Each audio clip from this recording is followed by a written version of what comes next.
In 1952, French psychiatrists observed that chlorpromazine reduced the agitation, delusions, and hallucinations of people experiencing psychosis. It was the first symptom-reducing medication for people with schizophrenia. Since then, many additional medications called antipsychotics for their symptom-reducing properties have been developed. None can cure, but they can produce dramatic improvement, often sustained over many years. The potency of first-generation antipsychotics like haloperidol and fluphenazine correlates closely with their affinity for the dopamine 2, D2 receptor, blocking the effect of endogenous dopamine at receptors throughout the brain.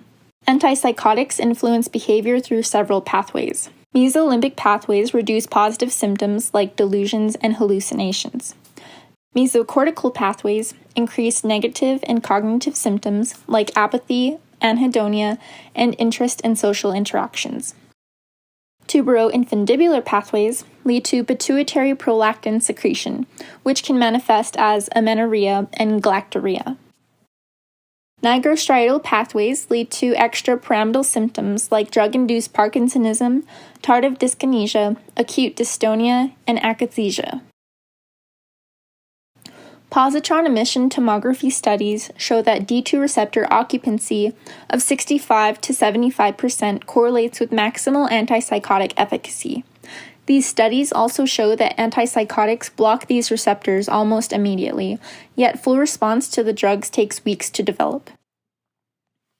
Second-generation antipsychotics like clozapine and olanzapine are typically weaker D2 receptor antagonists, but potent serotonin type 2A or 5-HT2A receptor antagonists, and have significant anticholinergic and antihistaminic activity.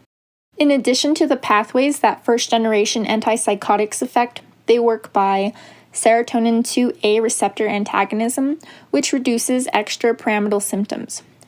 Serotonin 2C receptor antagonism, which reduces negative and cognitive symptoms. Histamine H1 receptor antagonism, which increase appetite, drowsiness, and weight gain. Antipsychotics have the potential to induce a variety of adverse effects. Their severity differs from drug to drug and corresponds with a drug's ability to affect neurotransmitter systems.